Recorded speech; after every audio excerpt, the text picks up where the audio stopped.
was for a good period of time one of our top players in Smash 4, and he just kind of hasn't really been that into the game. But with the buffs of Samus, as you can tell, the man is back and better than ever. Yeah.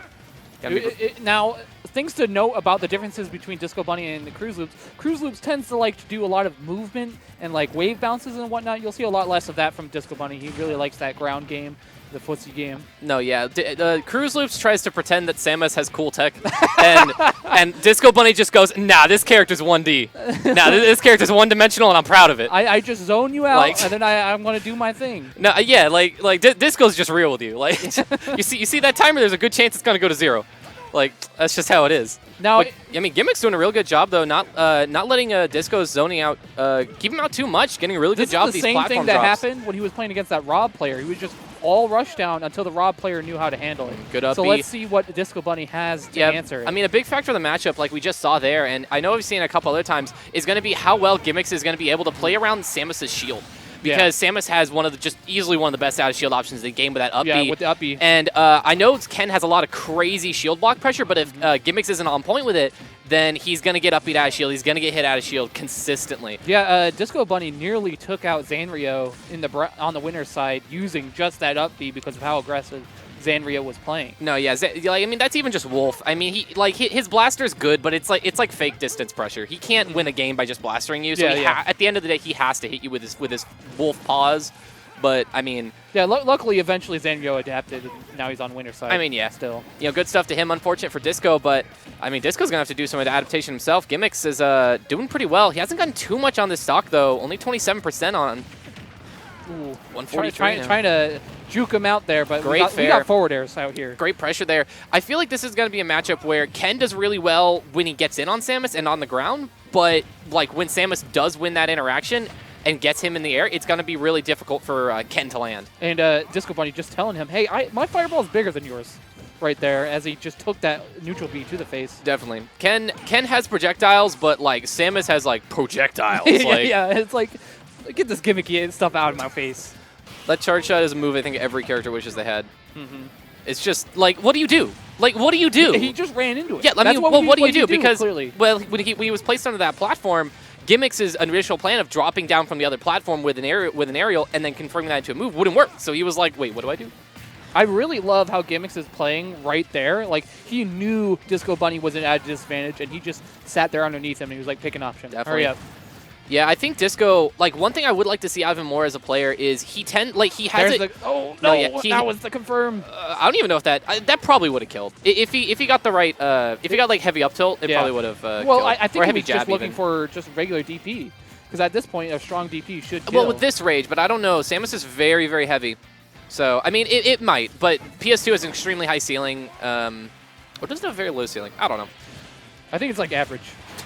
There, that's the half. I know PS2 has, like, one of the, like, most of something. So it's either the biggest or smallest. I think it's the biggest blast zones.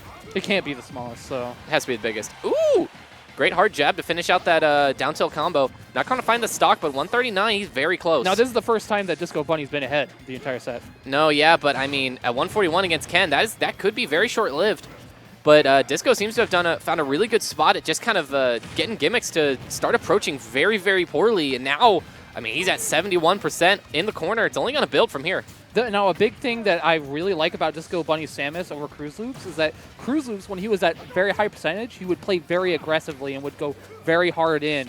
Whereas right now, DisqoBunny is just like, I want to play a spacing game until you find some way to kill me. And it's been working out, like, as he's built up like 113%. That is a you have never seen DisqoBunny play before kind of note. This man will time you out in Wi-Fi friendlies. He is Thank God. More players need to do that. Honestly, no. Don't promote optimal that. Play. That is not play needs to happen. That is not optimal. If you want to win, you take that win, and DisqoBunny just took that win. I mean, hey, if we go to time, I'm taking that to the bank, but I believe that is far from optimal play. But I mean, Disco right now, optimal as much as he needs to be, going up to 2 stock and Gimmix there at the end, really just kind of tearing him apart there.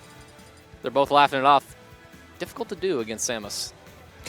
Character can definitely pick you apart. I'm interested to see if we see any carry cancels from Gimmix.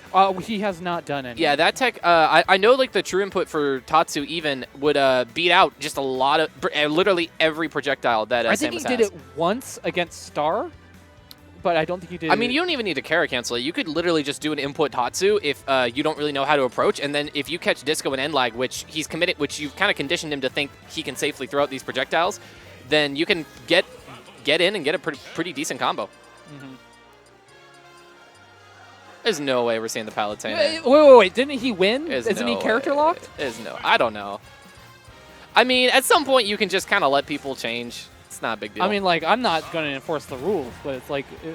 I mean, hey, there's a thing called gentlemaning, you know? Mm-hmm. Like, I'm all for it.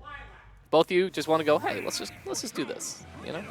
We're going to be taking it to Lilat, though. Do you have any idea why this would be the stage of choice for Gimmix? Platforms. I think he's struggling against these projectiles, so he's trying to like get ways to get around them. I suppose the platform lanes that do make it a bit better, but I imagine this would just be really tough for Ken to recover. That's the thing I always think of. Any character who has a kind of suspect recovery or disadvantage state, take him to Lilat. There's a good chance they'll just lose because of Lilat. DisqoBunny hasn't been doing a lot of ledge trap setups or anything like all night. Like right there, he just like was like, I'm just gonna charge up my fireball. You can get on if you want. I mean, at some point, there's not really a need to, because even if you do like get off ledge, right? If Samus is just charging a charge shot, you still haven't solved the problem of Samus charging a charge shot. Yeah. So it's like a lot of Samus players that's one of the big issues with that, like frustrations with that character, is that she doesn't have to play a lot of the ways most people do, because she can rely on just standing there and charging, because that's the answer. That's the question you have to answer, no matter the stage positioning. It's probably just like something that he was thinking about when he was picking the stage. Like, he's not going to try and challenge my recovery that often, so like it's okay to pick this stage. I feel like it was definitely a mixture of small blast zones and platform layout, like you said, because I feel like Ken's gonna kill earlier, but the platform layout will help him not get hit like PS2. But I mean, right now, he hasn't even taken the first stock yet. Oh, going for down air, not quite gonna connect though. Oh, nice, beautiful hard jab, gonna end that stock in a Gimmix. Only 54%. I mean, this is no problem at all for Ken. Yeah, this is like a couple, like a single read, and it's like back up to like 40, 60. Now it's like 2 reads. Oof. Yeah, now it's done. No, it's a few reads. That's a few reads. Yeah, I know you got those Kembos, but I mean, hey, only a few characters can do that. Not gonna find anything out of the nair. Ooh, great down tilt spacing there. Not gonna get punished. But now finding himself off stage again, and Disco really starting to run away with it here. It's looking like it might be the end of the road for Gimmix. Unless he can take something now. He tried. Down there would have helped a lot. Gotta respect it. He tried it again. Yeah, I feel like at this point, the goal is not even to go necessarily for cheese, but like, he's at 104, you're only at 56, you have him at disadvantage, go for consistency, you know? Like, if you're down by like a ton, maybe go for a little bit of cheese. But at this point, I don't know about that. Yeah, the drift in. But like at this point, at this point, you can afford to look for like a Shoryu confirm, because he's at the percents where it will kill. Like, like next stock, you're definitely going to be looking for your Wario Waft, but he's not even going to get there. Disco, double 2 stock, going to send him